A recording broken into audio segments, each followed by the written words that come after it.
haray yewtere ko falɗen yewtude kon ko hunde nde tawata ko hay goto e men wawata ennude min mi yondinike nde yewtere ɗo sabu hon ɗum ko hunde nde tawata hiɗen waɗude bimbi kikiɗe jemma e ñalorma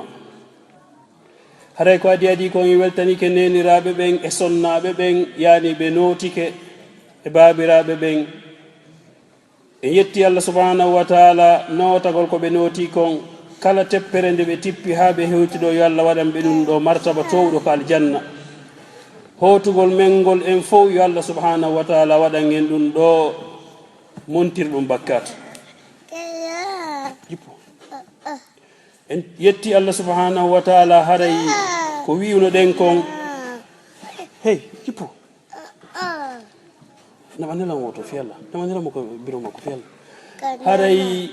en yetti Allah subhanahu wa taala moɓuɗen kono haray meɗen faala yo jama on ɓattoga sina ɗum menen min yaha min tawoya on toon ko ɓurani on wo inchallah si tawi ko min yahu inchallah accen mawɓe ɓen kamɓe ɓe ɓaaro barakallahu fikum haray ko honɗum wonɗen e yewtude ko fi ko tawata hunde nde wonɗen e waɗude bimbi kikiɗe hay goto e min wi'ata min mi yondi yani mi yondinike nde yewtere wona nde yewtede ɗo ma ɗum haray waway ay wasi goɗɗo inni ene ko honɗum ɓe yewtata men innen ko fi julde haray ɗen tori sonnaɓe fof maɓɓe fi Allah yoɓe heɗi to foti haysi ɓe enregistiray ko yewtete kon fi honɗum fi si ɓe hooti ka cuuɗi no gasa woɓɓe faalanoɓe arde hara ɓe heɓaali feere arugol hara ɓe waaway ɓe andintingol inchallah par ce que hunde ko tawata hiɗa wadde bimbi e kiikiiɗe ko nandi tata ko yinnuɗen kon wa julde hunde nde tawata ko nden hunde atteteɗa landede yawmal qiyama e golleji ma ɗin ha nelaɗo sallllahu alayhi wa sallam ɓe maaki wonandema si julde nde moƴƴi ko lutti kon no idde addanelan korka addanelan hajju addanelan yamirgol ko moƴƴi e ko haɗugol ko boni amma si julde nden boni yani hara hiɗen andi hay hunde ala ko Allah subhanahu wa taala darata ko lutti e golleji jeeyaɗo kama qulna ikhwani الصلاة مهم جدا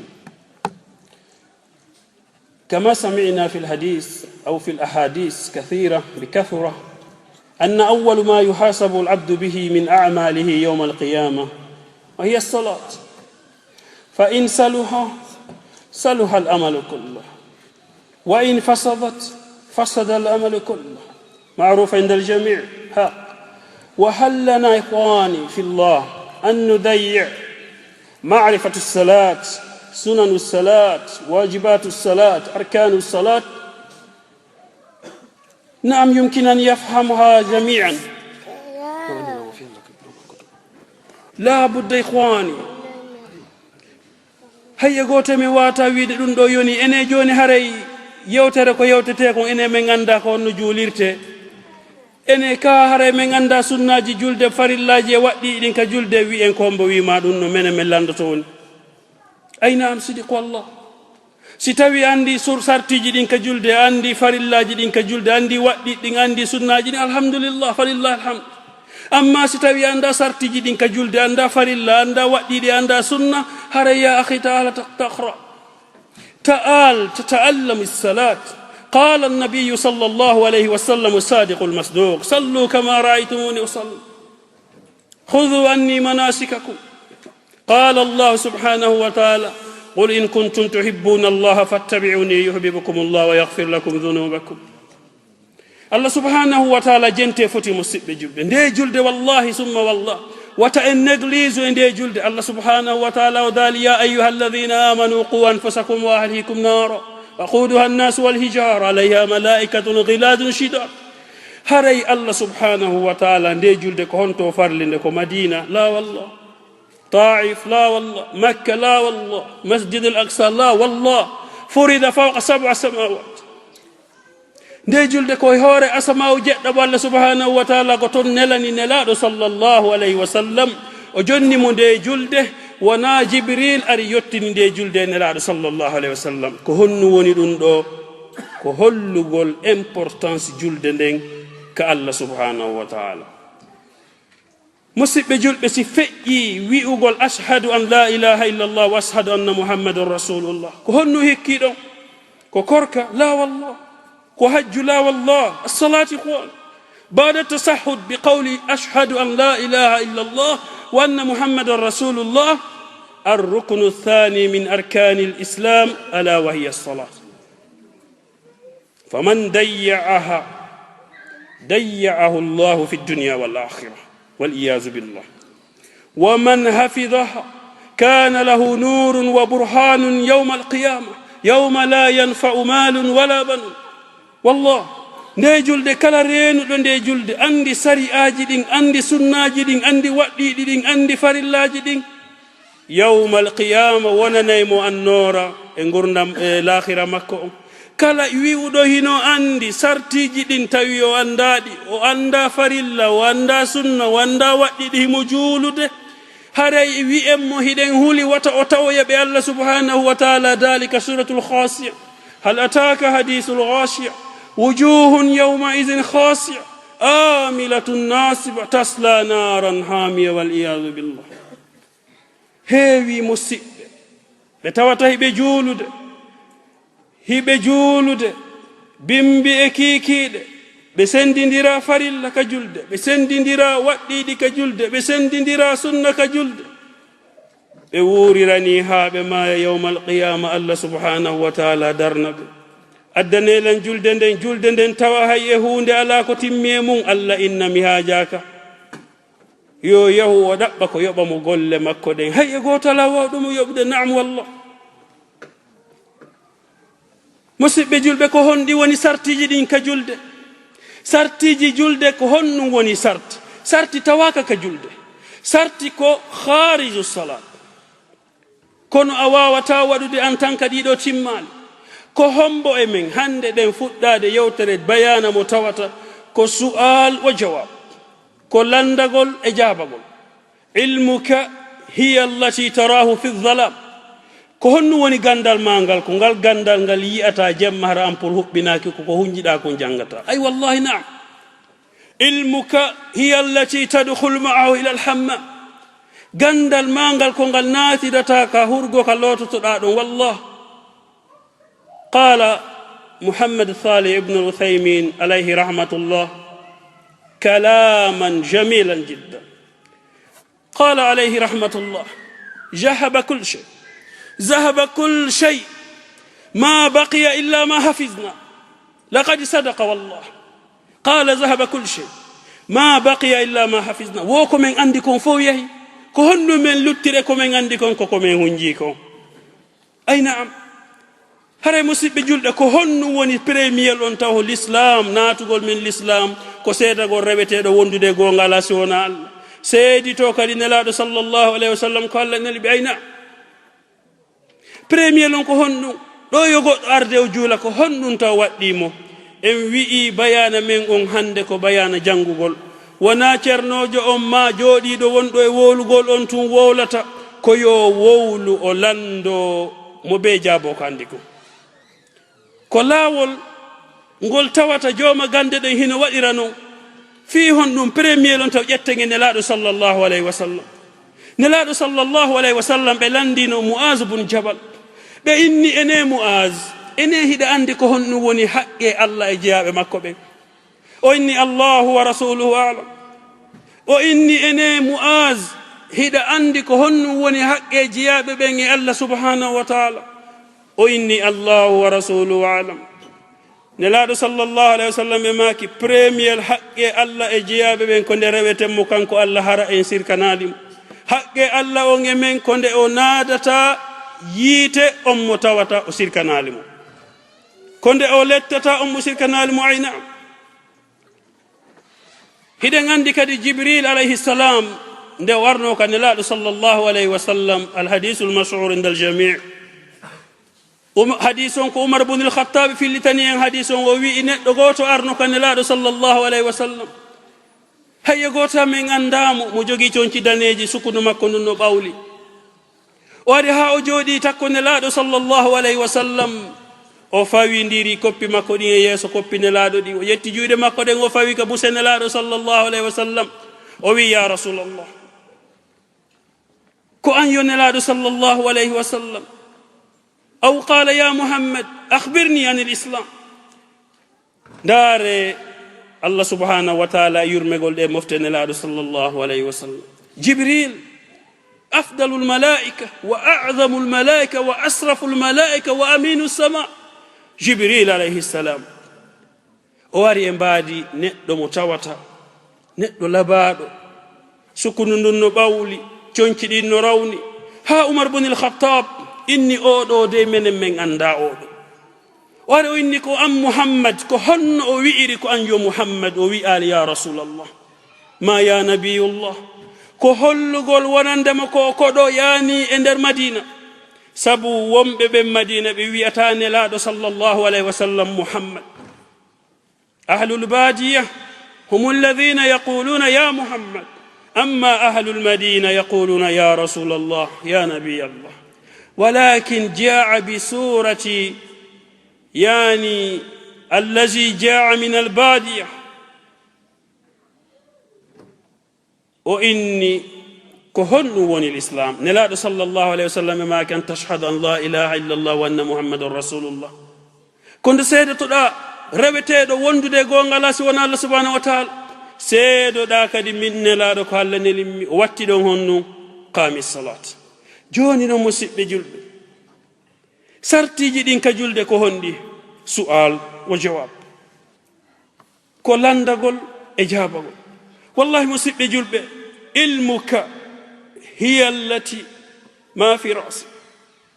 gandal ma ngal ko wongal ngal ka hoore musidɓe julɓe ko hombo e mon andi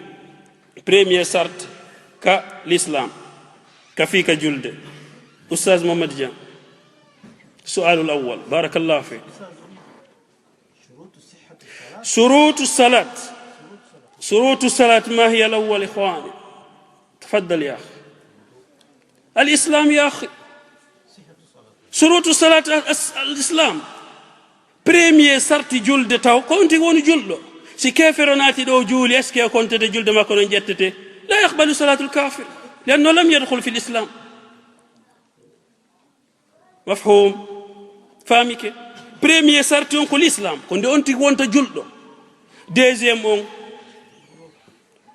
البلوغ ولكن نحن نريد أن نقول التمييز سندينديرغول التمييز تتبنى العقل هل إذا دخل الجنون أو مجنون وصلى هل صلاته مقبول أو غير مقبول سفيت دوناتي جولي جلد ماكو جابت والله مسيب جلبه نا وندنا إن عندك كون الله سبحانه وتعالى دالي وذكر فإن الذكرى تنفع المؤمنين na yawitagol hay goto wallah den yiide nyande fo nyande publicité ka télévision wallah bimbe kikide ka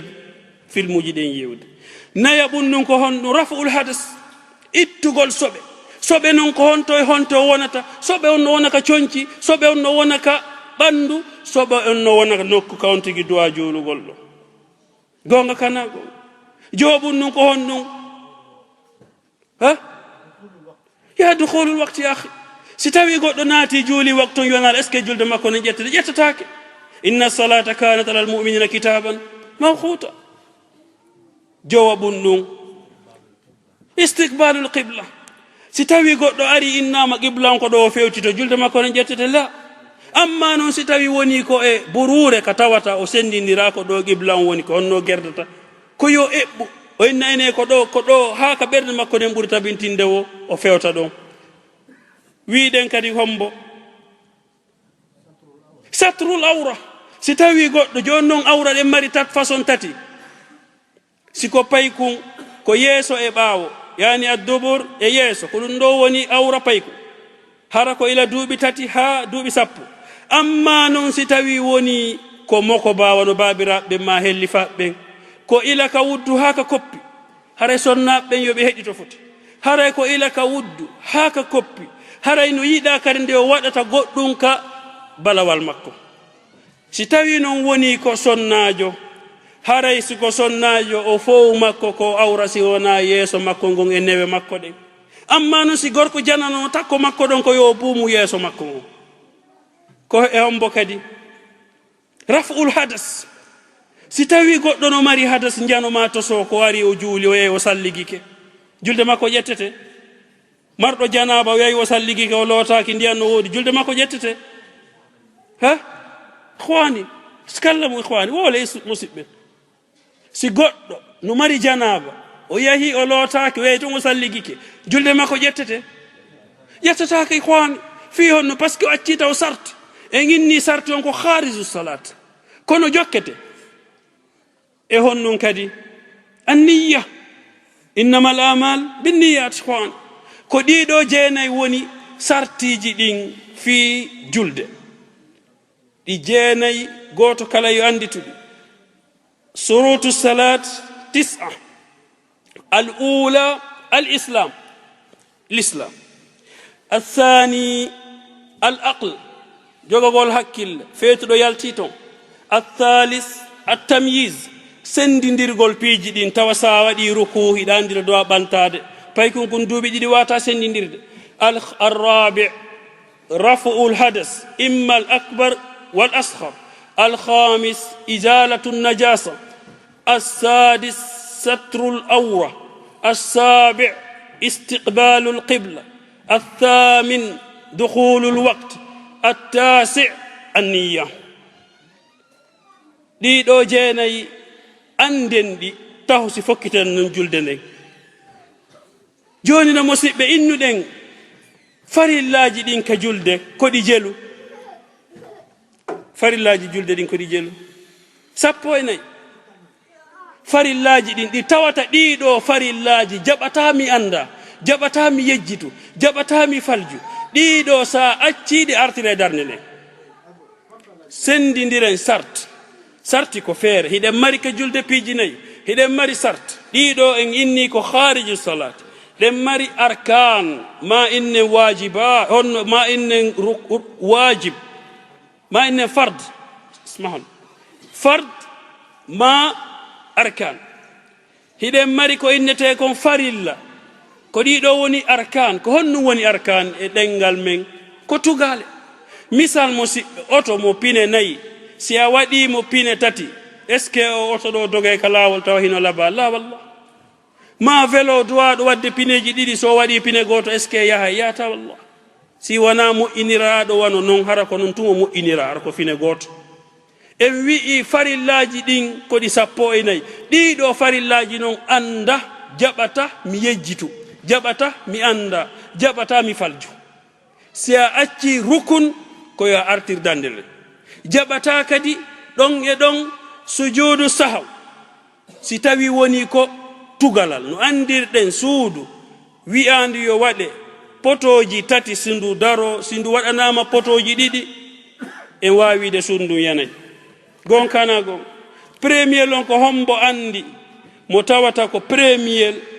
tugalal ngal e nder ɗi arkanji premier on ko hombo modi amir premier on ko hombo إخواني تكلم إخوان قلت كلا يقولوا كان دي إخوان ها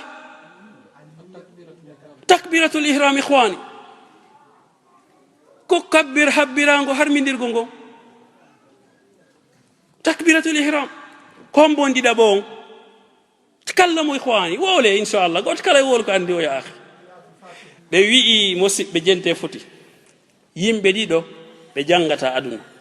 بلوتاي e wongol be anda al mutakabbir wal mustahil neddo hersowo e neddo mawnintinido be luttay e majjere be jangata abadan yalla danben non tawegol bendo min wondo e wolude do mi anda koko windi wonden e jangude ta goto sikkula andi fus mi anda hay fus mi bura an wallah idon buri lan wallah ta goto hayso wolugol goddo piyataake goddo songantaake kayundi ikhwan en jandindire woni en wi premier lon ko hombo takbiratul ihram dida bon ko hombo qira'atul fatiha tata bon ko hombo arruku naya bon ko hombo ikhwani wallahi joni ko baawato landa naya bon ko hombo modi ibrahim ma modi hasimi naya bon ko hombo takallam ya akhi wole انتظر يا أخي hande ko model keso wonɗen e wadde ginni hande bayana on ko jannidirgol nouveau ko nouveau wonɗen piiji ɗin avancé woni woɓɓe ara ɗo heɗito ha bayana on gasa taw wallahi hundalaga sifa mene wallahi subhanallah en janidira woni ihwan simi falji ne ustage nano on falji kono nim ɓay mimi daara woni no gasa ɗon no gasa hay simi falji ko seeɗa nano woniri min ko gam woni darde de hi jabanen ɗo modi hasimiw wiɗen nayo bon ko hombo al itidal ihwani joni misal ƴetten oustage abdoullah ɓe wona yeeso men oustage abdoullah taqum ya akhi wallahi musidɓe julɓe nde julde ɗo sen fijirinde yen andu haray wallahi sen faala en hajjay ɗo itten zakka hooren allah subhanahu wa taala ko honno o wi'i premier on taw ko julde nden gonga kana gonga musidɓe cemilan ɗo on goɗɗum fi allah ron seytinali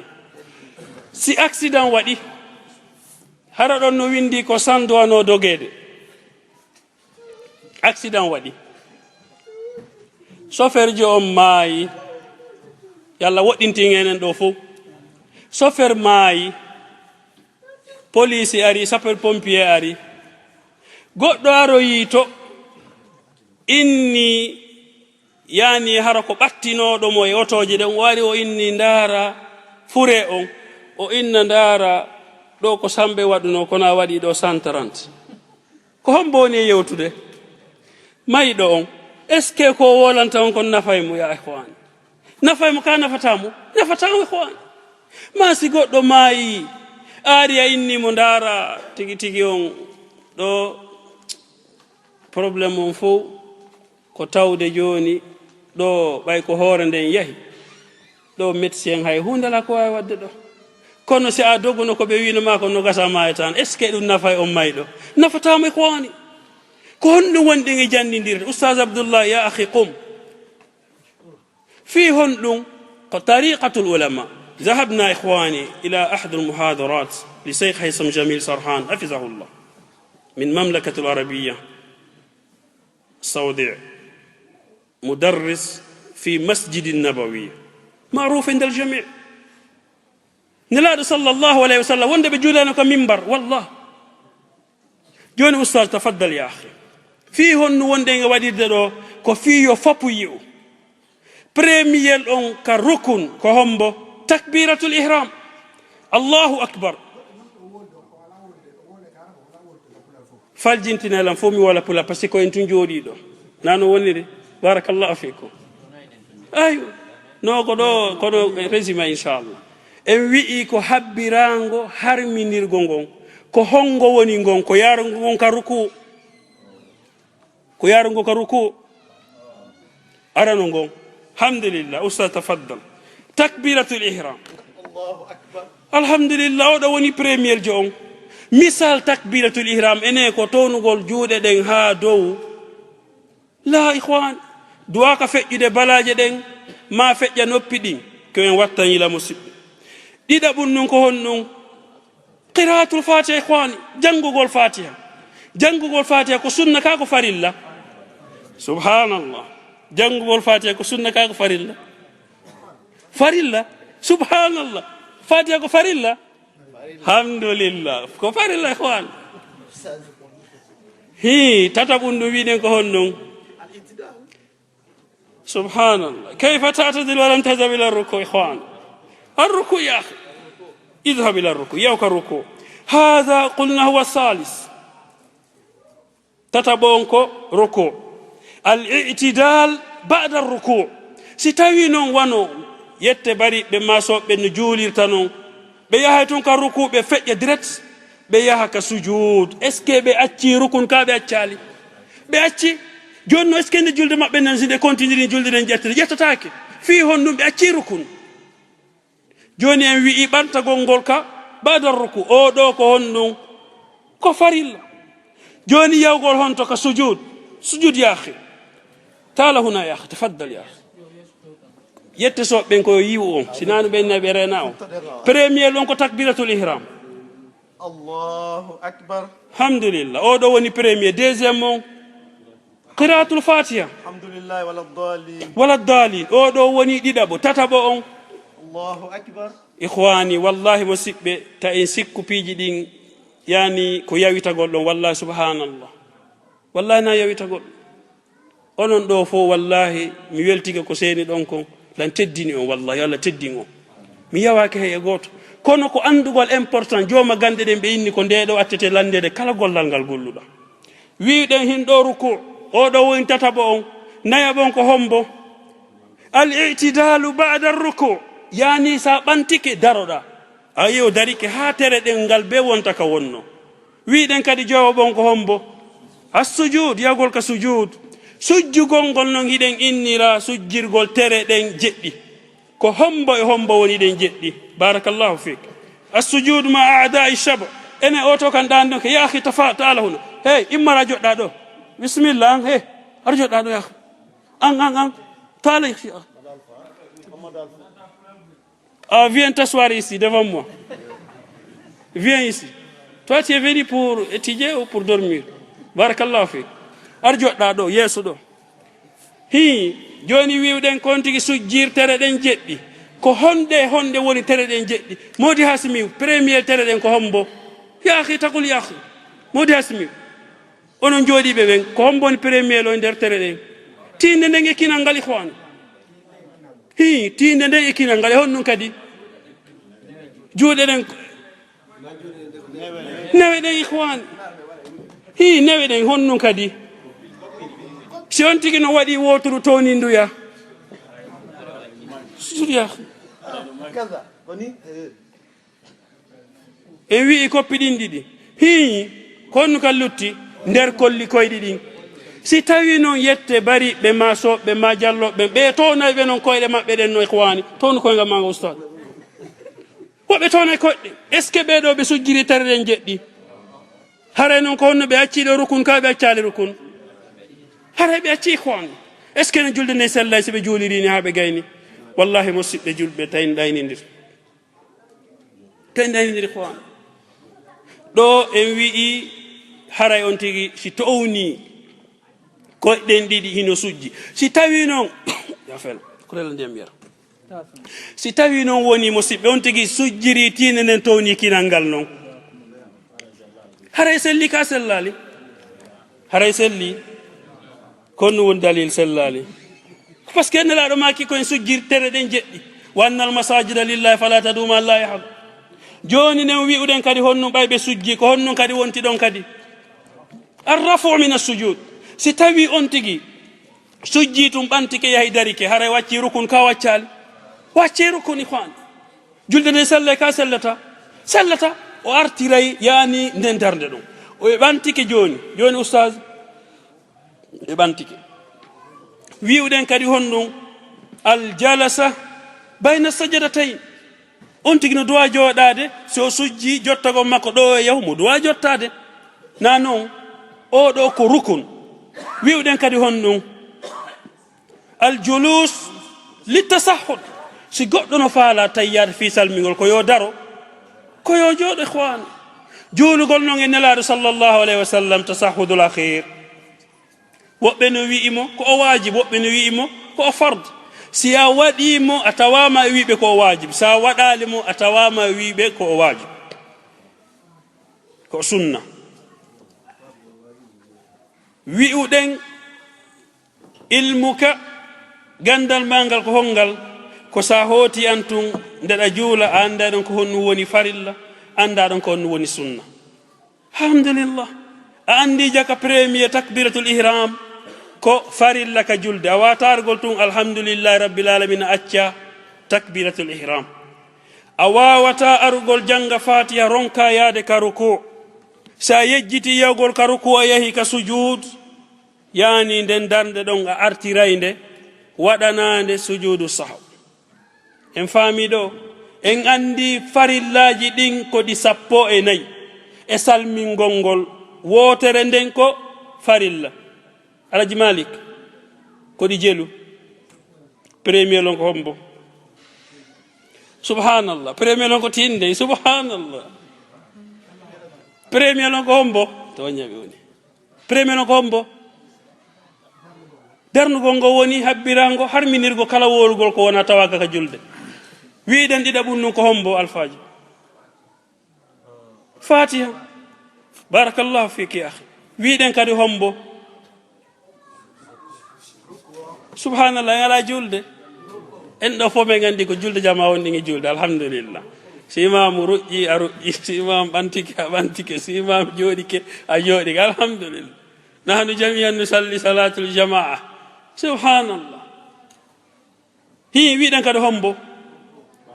ɓantagol wiɗen kadi hombo sujjugol wiɗen kadi ko hombo jooɗagol wiɗen hombo kadi tayyegol ngol wiɗen kadi tartib rewnidirgol ɗiɗo kadi hino tawa ka honto ka farillaji kodi 14 joni noon wi'uɗen waɗɗiɗi ɗin noon ka julde ko honɗi mi wi'i on min kaka deftere ga mi woni e ndarude waɗɗiɗi ɗin ka julde ko hombo premier lon ko hombo waɗɗiɗi ɗin wi'ugol subhana rabbiyal azim nder wotere ko waɗɗi ɗum yani wajibatu salat en wi'iɗen mari sartiji julde ko ɗi 9 farillaji julde 14 en aray kadi ka waɗɗiɗi ɗin ka julde wi'ugol subhana rabbiyal azim ko waɗɗi ɗum ko jelu woni ko waɗɗi gooto en are ka sunnaji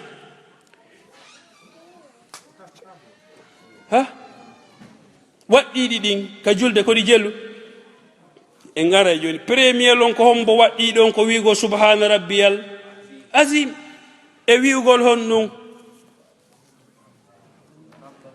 rabbana walakal hamd lil imami wal ma'mum wiɗen kadi hombo subhana rabbiyal a'la ko waɗɗi ɗum ko jelu waɗɗiɗo on gooto e honɗu kadi musidɓe ngala julde subhanallah ikhwan tikallamu ikhwan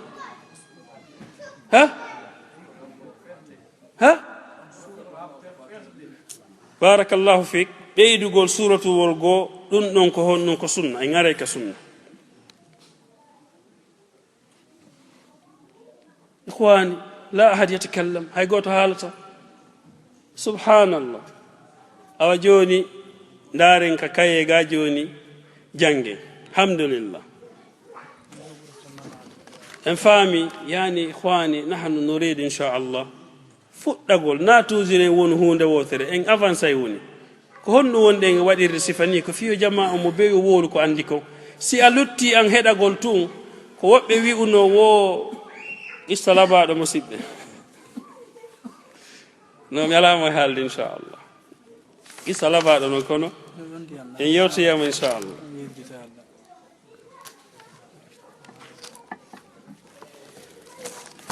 wiɗen musidɓe wajibatu salat waɗɗiɗi julde ɗin lande na goto yaahi al rafu ko ɓantagol al itidal ko deƴugol feppa ɓandu no feppa wattumanina yani deeƴa ka ruku barakallahu fik alhamdulillah ikhwan hakada joni wiɗen waɗɗiɗin ka julde premier jo on wajibatu salat جميع تكبيرة الإحرام ما أدى تكبيرة الإحرام الأول كلام ويأتا الله أكبر توهنا أتيدو يعني يوغل كروكو عندي إني الله أكبر أو دوكو واتيدو سيا يجتي ما ودا سجود السهو أو دوكو غو ويغول كدي سمي الله لمن حمده كو واتيدو سيا أتيمو أودا سجود السهو ستوي وني كو إمام wi'uɗen kadi haysi ko antum al imam wal munfarid e wi'ugol rabbana walakal hamd o ɗo ko waɗɗiɗo e wi'ugol honɗum subhana rabbiyal a'la al azim al awwal ka koppi o ɗo ko waɗɗiɗo sa accimo a waɗoye sujud as-sahw e wi'ugol subhana rabbiyal a'la o ɗo ko waɗɗiɗo ɗen andi waɗɗiɗi ɗin en andayɗi joni ɗi fof inchallah e wi'ugol rabbi ighfirli nde on tigino sappo hondu makko no so witi ka sujur joɗagol makko wi'ugo rabbi ighfirli o ɗo ko waɗɗiɗo e hombo kadi wattasahhudul awwal waɗugo tayya arano on o ɗo kadi ko waɗɗiɗo wal julusu lahu e joɗanagol mum ko ɗiɗo maruɗen innaɗi ɗin ko waɗɗiɗi sendiniren wajib e sunna wi'uɗen noon joni ko honɗi woni sunnaji ɗin komɓe woni sunna o premier istiftah ihwan subhanaka allahumma wa bihamdik tabaraka ismuka taala jadduka wa la ilaha ghayruk janngugol on du'aw ɗon premier jon ɗo ya fuɗɗo janngugol suratul wolgo on du'a mo waɗata ɗum ko sunna si a acci sunna est ce que a waɗanay mo sujudu sahw barakallahu fik a waɗata sujudu sahw a watta sujudu sahw si tawi ko sunna accuɗa si tawi a jangi fatiha tun a ɓeydal ɗon suratul wolgo noon a waɗanay sujudu sahw subhanallah a watta sujudu sahw a waɗay hombo inni waɗay sina dalil ya akhi ها ولو سنة مؤكدة لا هاي سكو تنتو سجود السهو ودي موكا واجب أما سنة سافالا أجنغي فاتحة سكو دندن وودا يا هاسجا يا أخي يا كروكو جل دمان دنو سلي هم بكدي جوننا موسيقى بجلبة si tawi on tigi non acci ɗon janngugol as-salatul ibrahimiyya ka fen salatul ibrahimiyya at-tasahhudul akhir on tigi jangali tasahhudul akhir as-salatul ibrahimiyya allahumma salli ala muhammadin hide ngandi mo si on tigi jangali mo non o acci rukun kako wajibo acci hino wodi wono bun baz alayhi rahmatullah kanko ko waɗi mo ko deftere makko ɗo ko wajib sa accima sujjanoyaymo kono ko ɓuri ɗuɗude kon ko ɓe wi'i kamɓe ko sunna sa accimo ala sujudu sahw allahu alam kono oɗo bun bas kanko ko wi'i ko o wajib ko duwaɗo jangede par ce que allah subhanahu wa taala o inni إن الله وملائكته يصلون على النبي يا أيها الذين آمنوا صلوا عليه وسلموا تسليما صحابة بنغرين يا رسول الله قد أمرنا الله سبحانه وتعالى أن نصلي عليك الله يمري من دي من جولة ما نلا رماك ودي دنون كتايا مسكتي دو إنون اللهم صل على محمد وعلى آل محمد كما صليت على إبراهيم إلى آخرها سيونتك أتي من ودي ويؤبه هرأي كيو سجو sujudeji ɗiɗi hino woodi kadi wi'uɓe sa accimo ko sunna allahu alam ko ɓuri moƴƴude kono musidɓe tasahhudul akhir koye juule nelaɗo sallllahu alayhi wa sallam e hombo kadi e du'a'u mo tawata nelaɗo sallllahu alayhi wa sallam ɓe yamiri mo yen toro allah yo dandu en piiji nayyi ko hombo woni ɗin piiji nayyi ko hombo andi ɗi yo to wow haalu inchallah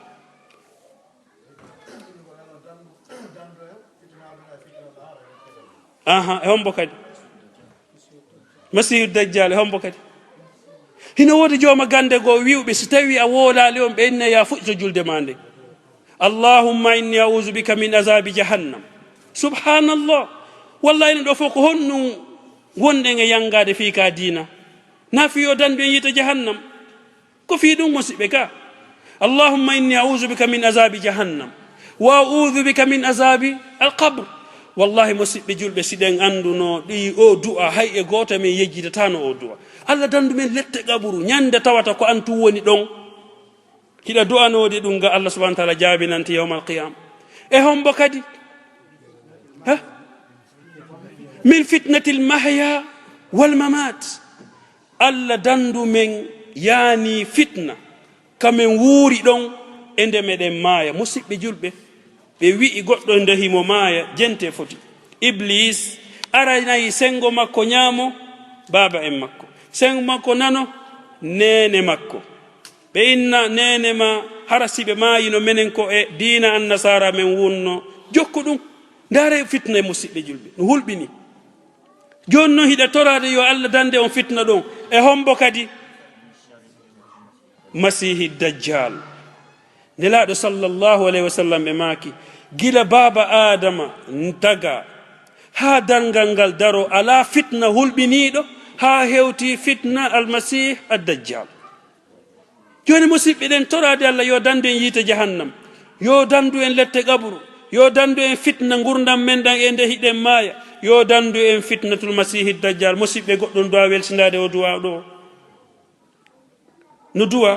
duwa ka musidɓe joni noon en inni e sunnaji ɗin ko jangugol du'aul istifta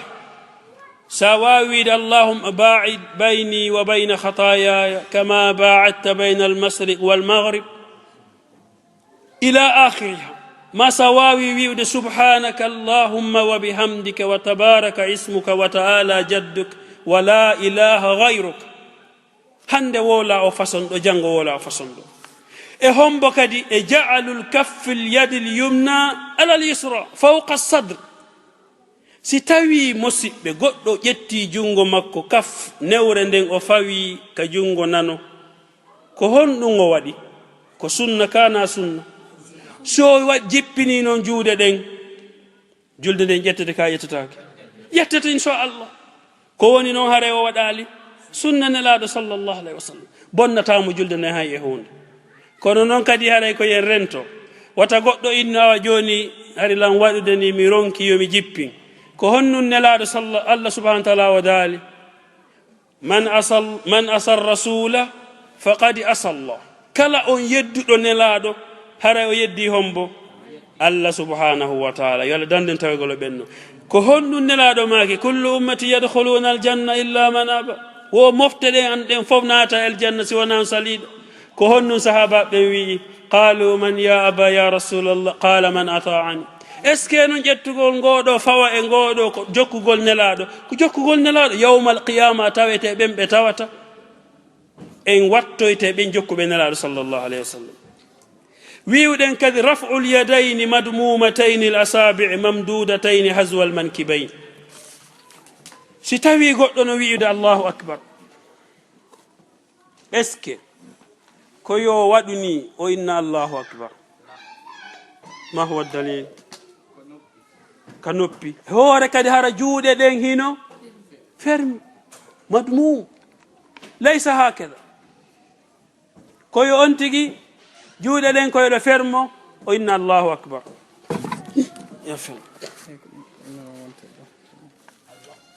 e honnum kañum kadi inchallah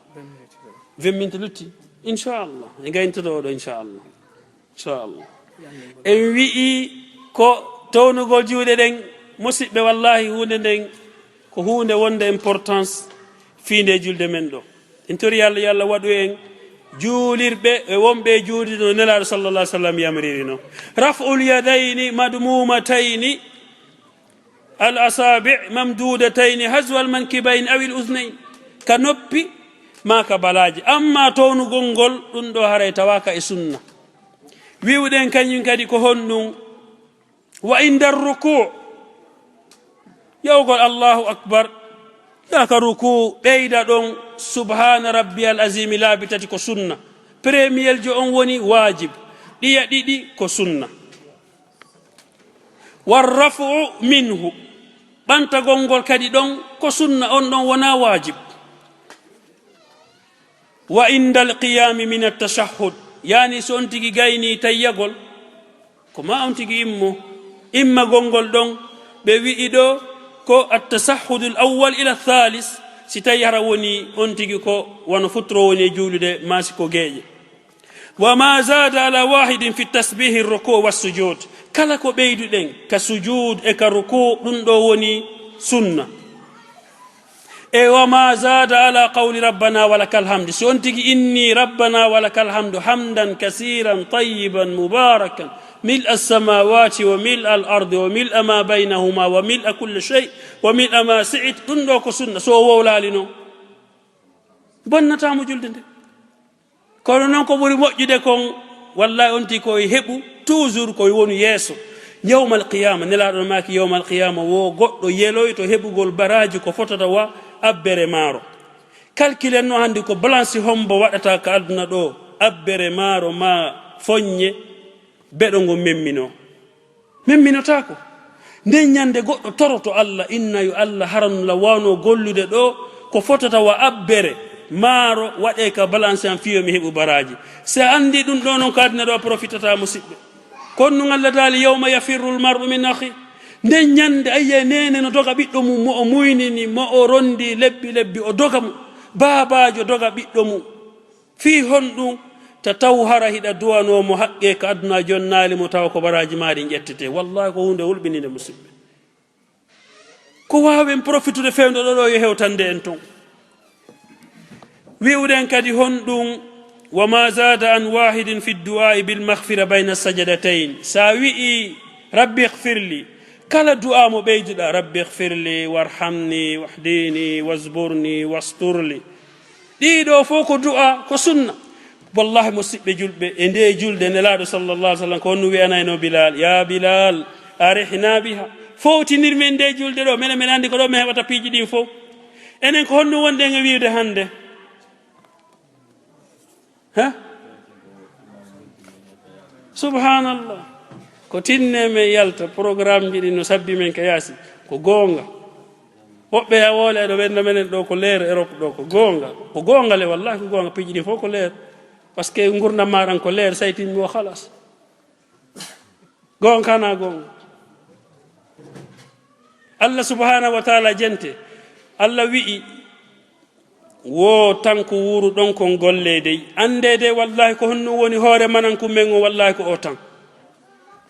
si o tan en yeebimo ko tawata ko nafata en yawmal qiyama goɗɗo hewtande o mayata ko honno o wiyata qala rabbi irji'uni la'alli a'malu salihan fima tarakt e gurdan kon luttano kullankun mi golla en ko moƴƴi Allah innama kalla duuɓi jelu hiɗa wuuri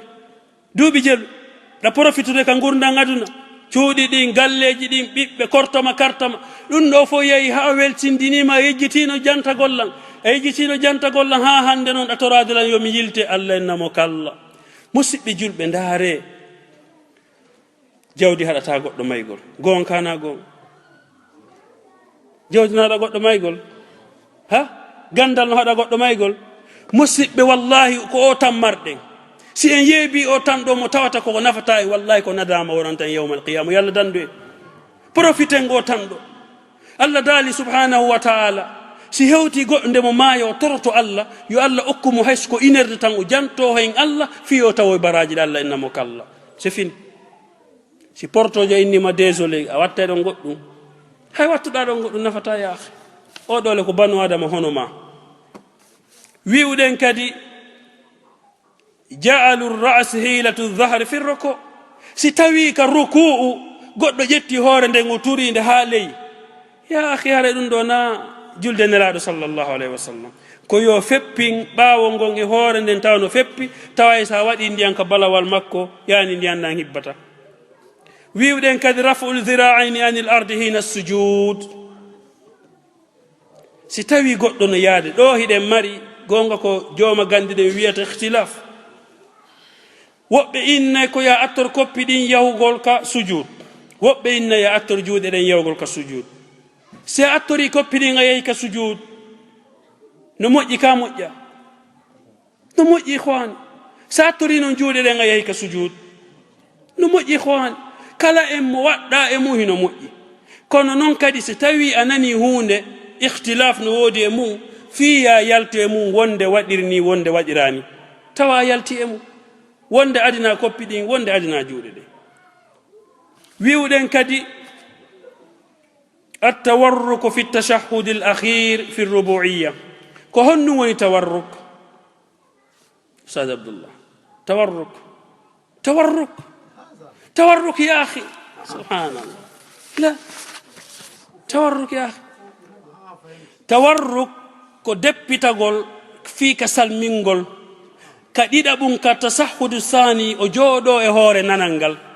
نودي وبسبي أريك جلد بيجيتون wondo e julnude o yani himo deppiti ɓe andi oɗo ko salmingol woni so ɓe yii hiɗa jooɗi e hoore nanalngal ɓe andi ɗo ko darde ɗiɗaɓere nden wonɗa ko ɗum ɗo ɗin duwa sennidirde ɗum ɗo gonkanago e honnum kadi e sappagol ngol ka tayyagol hiɗen andi nelaɗo sallallah sallam ɓe maaki sappagol ngol ko yo on tigi fontu honndu makko sappurdu ndun o ñobba luttuɗi ɗin yani o waɗa ndu taharruk wana haray no yi'irten no woɓɓe no tayyo no waɗira ndu ni gauche à droite na wono noon ha tawarruk ya akhi anta ajami ya akhi lasta arabi ya akhi e fof koye ajami ya akhi e honno kadi wiɗen الدعاء في التشهد الأخير دعاء كتيا سكتيدو هندون كدي جانغو سورة الوغو باو فاتحة ديدو وني سناجي دين haray joni non en andi sartiji julde din ko di jeenayi farillaji julde din ko di 14 ɗiɗo ko di 16 woni sunnaji din ka julde ko honnu ɓuri wonde importance en sendidiri waɗɗiɗi ko honɗi woni waɗɗiɗi ɗin en inni ko wono wi'ugol subhana rabbiyal a'la subhana rabbiyal azim nder wotere e yewgol ka ɓantagol ka ruku sifa ko nandi toto wano non ɗiɗo fof ko waɗɗiɗi amma sunnaji ɗin koko ɓeyditi e nder ɗum ɗon kon fof haray musidɓe julɓe ɓay haray tan on ɓattike kala marɗo ko lando haray si tawi taaligo on waɗama inchallah hara koko yowiti ka julde tan o yoni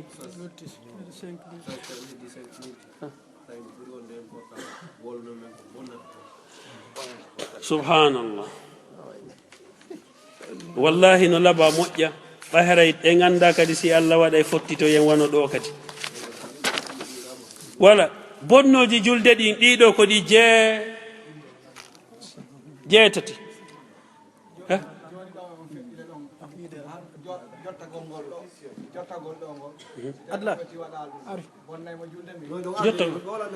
premier bonnayɗi julde ɗin heyte musidɓe kala anduɗo ɗo ko so bari ba jallo yo heɗito futi wata julde makko ne bonu taw o anda musidɓe ɓe inni wo bonnayɗi julde ɗin ko ɗi jeetati premier jon ko hombo alkalamu l amdu ma alzicri wal ilm wowlugol hara ko tewo pas wowla wondude e andugol e jogogol gandal wonandema sa wowli julde nden bonayi ɗo kala wowluɗo hara e julde makko nden boni hara o tewi so yejjitu noon so on tigi yejjitu noon o wowli hena fuyaku fi hon ɗum allah daali la tuakhidna in nasina aw akhtana si tawi on tigi noon yejjitu harana yejjinkinagol de yejjintina honno yejjinkinnagol hara on tigi yejjitu tigi tigi allah ƴettanemo amma si tawi woni hara o faala tun wowlude o faamini noon wara o yejjinkini ɗum noon ƴettata kala judde makko nden boni ɓe wi'i wo kadi amma nnasi waljahil fala tubtilu salatuhu bidalik si on tigi yejjitu bonnatamo julde si tawi kadi ko majjuɗo mo janga anda fuy o fuɗɗike julde tun o inni oɗɗo inni ene yara ndiyam oñi noon ɗon yonni taw hara o anda hay fus ma are ñamme wonnano hilan julde taw si tawi ko majjuɗo mo janga anda fuy ma o yejjitu julde makko nde bonnata julde makko nde no sella ko hombono wowli ɗum ko bun base wona mi wowli o inni wo amma nasi siko yejjiɗo wal jahil hara ko honno woni jahil hi majjuɗo mo anda e hunde o inni fala tubtilu salatuhu bi zalika ɗum noon bonnantamo julde makko nde wiwɗen kadi ɗaɓunnu addahik jalugol ngol kadi goɗɗum waɗa ka juulide o talan julde min hakkillane fof no ko ɓe yewta kon mi nana ɗum tun mi jala hay somi kankitali mi jala julde nden no selli julde nden sellata par ce que o jali kanko o inniɗo jalugol ngol bonne julde misal noon joni aroɓe naata ɓen allahu akbar goɗɗo no naatude to hara ɓe waɗa ni ndaara ko hombone naatude mara woɓɓe no ndaara ko hombone jippade dow ga yaahi nelaɗo maki wo rento ndaarugol ka asa maw hande allah jogoto guite maɗe nde ronka jippade ka leydi subhanallah wallahi no hulɓini wallahi yimɓe buyi e wattani yiila mi wonɗo e wolde on premier sen darike ɗo woɓɓe udda tum mbafa ngaɗa waɗa ni ndaara ma ndaara doga subhanallah jalugol bonnayi julde wiwɗen kadi honno al aql ñaamugol ngol ñaamugol ɗo noon hiɗe gandi a wawata ɓannede ɗo ñaamugo ina jonnan noon ko yeru maɗɗo seeɗa harɗe julde ɗum no sellata amma noon si tawi woni ɗa maɗɗino wono bonbon hu a murin ha no lutti seeɗa hara wonde ɗa murorde ɗum noon kono ko gokkunni lutti toon ma batte mum ɓe wi ɗum ɗon bonnata amma noon wattugol ɗon goɗɗu ɗum noon bonnay wiɗen kadi ashurb joni awa miɗon ɗama moƴƴa moƴƴalan ka julde tumminnoɗa o korelan ɗum yara seeɗa allahu akbar julde nde no selli sellata yadata wiiɗen kañ kadi honno inkishaful awra. joni misal lan waɗuno pantalo duhol ngol taƴi e juldande mi continira e noon. si tawi no woodi wi'uɓe si tawi neeɓaali yanugol duhol ngol mi townita hino sella, jooma gande go hino wi'irno allahu alam. amma so on tigi acci ɗon tun sellata. neɗɗo gooto sonnaajo haray sonnaɓen yoɓe heɗito wata ɓe seytin kadi. haysam sarhan o sifani men wo sonnaajo nodduno karamokojo o inni ene si tawi wono ko ɓe innata konko mayode ben portojon ko noon o wiiri ka mayode ben ko ɓe fubborta kon. si tawi mi yahi mi naati ɗi ɗum ɗon e nokku mo tawata goto sutakela est ce que hilan wawi juulirde ɗum ɗon. karamokojon inni haray mi renanama ɗon si wona allah hino huɗudema, malaika no huɗudema, yimɓe ɓen fof no huɗudema. istisa o sabotage no musidɓe. wiwɗen inkisaful awra, si tawi woni yaltitugol awra on, yani hara duhol ngol taƴi pantalo on yani to, haray ko yomi ƴettitumo hiña. si tawi noon woni ƴettata haray nden julde ɗon koyemi fuɗɗitonde. wiwɗen kadi al inhiraful kathir an jihati l qibla, yani misal qibla on hino ɗo miniti kala allahu akbar alhamdulillahi rabbil alamin arrahmani rrahim maliki yawmiddin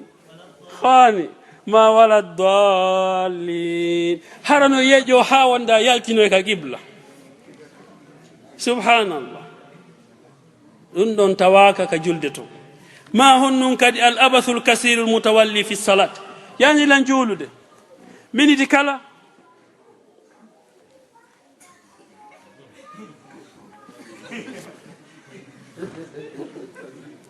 hay sa yima andata oɗo no juulde, est ce que o juula woni kana juulgol woni. al abasul kasiru mutawalli fi salat,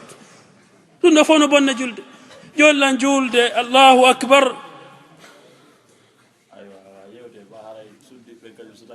hi joni wono hajjaɓɓen hara on tigi no juulude misal, kono kamɓe ɗuuɗa ko ɓe moƴƴintinto ka julde. hara on tigi no ŋaaño ɓaawo ga kenen no ndaara montor on, si tawi hara julde nden neeɓi seeɗa no wattira ni, ma téléphone si soni wonde hara ɓe ndaara message on ko hombo addimo nder ton, ndaara hay inde nden. musidɓe ɗum ɗo fof haray tawaka ton. kono ɗum ɗo sen ndaari en taway kono worɓe ɓen ɓurta heɓde probléme ɗo, wano surtout sinnama ɗo ko wonɗo julde hara ɓe yeƴo moƴƴa wonde. subhanallah, ɓe wi ɗum ɗo hino tawa ko tawata koko bonnata julde nde. intiqadu attahara, si tawi kadi salligi on noon taƴi ka julde. musidɓe mi wolnan ɗo gissa. o imamujo madinatul munawwar ɓe innamo ko husayfi, kanko ni mo tawa imamu ɓe madina, ustad mo tawa ka al husayfi. o darni juulugol salligi makko on boni ko honnugo wiɓe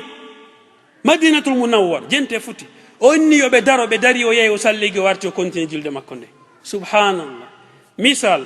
simi dari keɗo julnugol salligi am boni, mi inna on dare mi yaha mi salligi o mi arta continue julde nden. subhanallah, hi e ginna e sikka ɗum ɗo nako. wallahi faalaɗo yo ndaaru youtube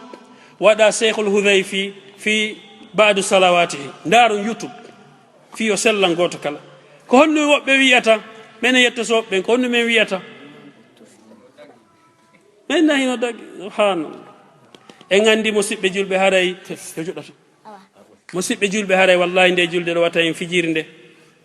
ko julde nde tawata yawmal qiyama. enen ɗo fof ko nde ɗo attataɗen landede. wallahi musidɓe julɓe, si tawi goɗɗo yahi hajju, o yahi o waɗi piiji ɗin fof, tawi nde julde ɗo o fijirinde, haray yo andu o ɗayni hoore makko. ɓiɓɓe men ɓen kadi adden ɓe ɗi bayanaji ɗo, wallahi ɗum ɗo no foti kamɓe kadi ɓe wowta sifa ɗi piiji ɗo, ɓe nana e yurmede allah ko ɓeɗo acceten ɗo inchallah. neniraɓe ɓen yo addu ɓiɓɓe ɓen fof hande alhamdulillah, sikkata pay kono nderga alhamdulillah. wallahi e weltanike ɓe sonnaɓe ɓen, e weltanike kali kala adduɗo ga pay kummo, e kala fawanoɗo addude tawi ronko addude. wallahi sikkata hande e fay ɓen nderga. musidɓe gandi hande sartiji ɗin ko ɗi jelu. subhanallah sartiji julde ɗin koɗi jelu ha subhanallah inna lillahi wa inna ilayhi rajiun koɗi jeenayi wajibuji ɗin e inni koɗi jelu 14 sunnaji ɗin 16 alhamdulillah bonnoji ɗin jeetati haray mi daro waɗo ɓe andini lere nde yoni inchallah haray no question ji ɗin inchallah ko jabanto en ɗi oustaz ramadan inchallah e alaji boubacar inchallah haray e oustaz bassir haray min o inchallah haray yaafo ɗollan ko jabagol question ji inchallah assalamu aleykum wa rahmatullahi wa barakatuh اللهم صل على محمد وعلى اله وصحبه وسلم اللهم اجعلنا مع الذين يستمعون القول فيتبعون احسن